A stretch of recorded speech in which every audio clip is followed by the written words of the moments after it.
AI अर्थात् artificial intelligence यो शब्द सुन्ने बित्तिकै धेरैको दिमागमा कोडिङ, कम्प्लेक्स टेक्नोलोजी जस्ता कुराहरू आउँछन् होला, हैन त? तर आज हामी यो कोडलाई नगदमा मतलब वास्तविक अवसरहरूमा कसरी बदल्न सकिन्छ भन्ने विषयमा कुरा गर्नेछौँ। यो भनाइमा एउटा गहिरो सत्य लुकेको छ। यसले के भन्छ भने एआई आफैमा कुनै जादुको छडी होइन। यो त एउटा औजार हो जसलाई चलाउन मानवीय सिप र आइडिया चाहिन्छ। आखिर प्रविधि जतिसुकै शक्तिशाली भए पनि त्यसलाई चलाउने मान्छे नै त हो मुख्य।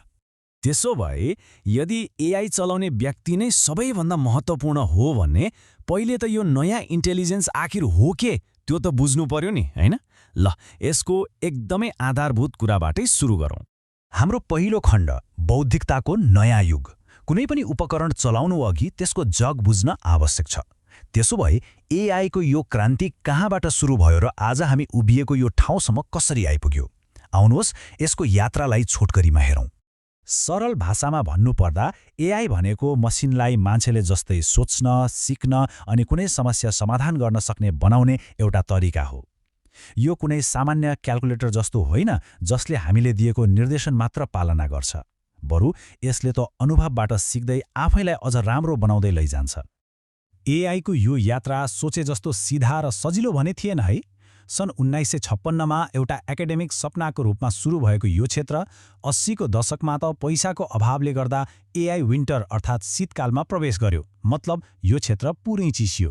तर 2012 पछि जब शक्तिशाली जीपीयूहरू आए त्यसपछि त डीप लर्निङमा एउटा बाढी नै आयो र आज हामी जेनरेटिभ एआईको क्रान्तिमा छौँ।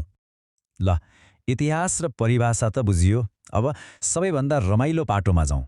आज हामीले प्रयोग गर्न सक्ने एआई टुलहरू के छन् त? आउनुहोस् 2026को लागि यो एआई टुल बक्स खोलौँ। अब यो स्लाइडमा हेर्नुहोस् त। एआई भनेको एउटा मात्र चिज होइन, यो त एउटा सिङ्गो टुल बक्स जस्तै हो। फोटो र भिडियो बनाउन न्यानो बनाना 2 जस्ता टुल छन्। बिजनेसको कामलाई स्वचालित गर्न ग्यामलब एआई छ। अनि अचम्मको कुरा भारतीय भाषाहरूमा लेख्न सर्वम एआई छ र कोडिङमै नगरिकन एप बनाउन लभेबल एआई पनि छ। कति धेरै विकल्पहरू। अब ग्यामलब एआई जस्ता टुल कति शक्तिशाली छन् भनेर एकछिन सोचौँ त। कल्पना गर्नुहोस्, कसैले व्हाट्सएपमा एउटा मेसेज मात्र पठाउँछ र सिस्टमले आफै रिसर्च गर्छ, स्क्रिप्ट लेख्छ अनि सोशल मिडियामा पोस्ट पनि गरिदिन्छ। सोच्नुहोस् त, कति धेरै मान्छेको काम एउटै सिस्टमले गरिदियो।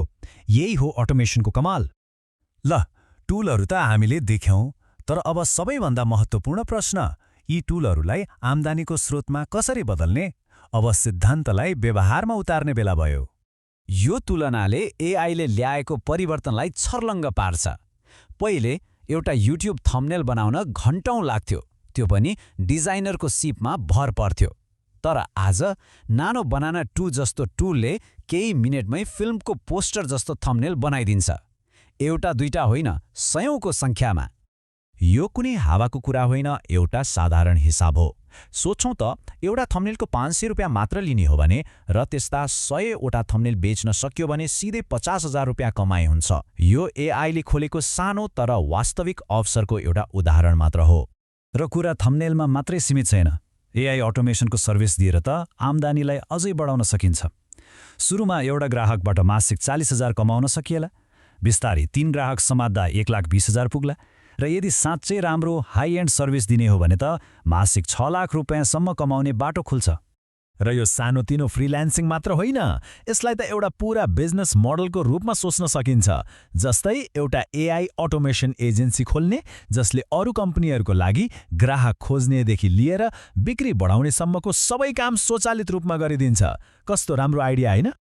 अब अवसरको मात्र कुरा गरेर हुँदैन, हरेक सिक्काको 2 पाटा हुन्छन्।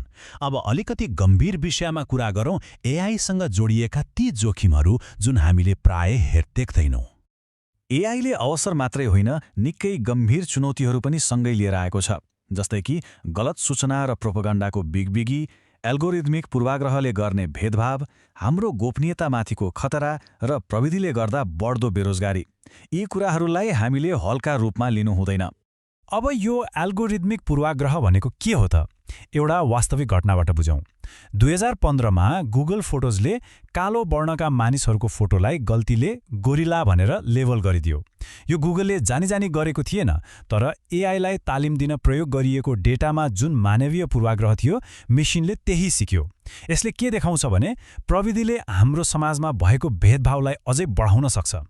यो कुनै सामान्य चेतावनी होइन है।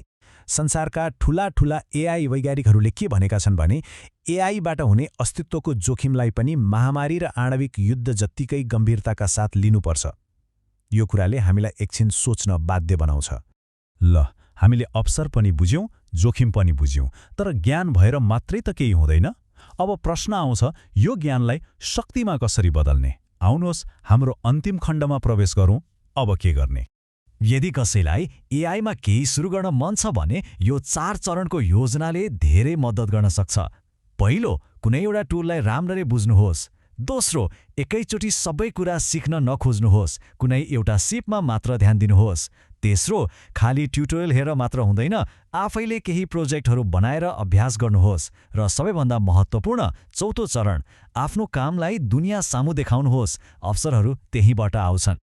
र आजको यो सबै कुराकानीको सार यही हो। ज्ञान र जानकारी त आजभोलि सबैको पहुँचमा छ, तर फरक केले पार्छ? फरक पर्छ कामले, एक्सनले। जसले त्यो जानकारीलाई प्रयोग गरेर केही गर्छ, सफलता उसैले पाउँछ। अन्त्यमा एउटा प्रश्न छोडेर जान्छु।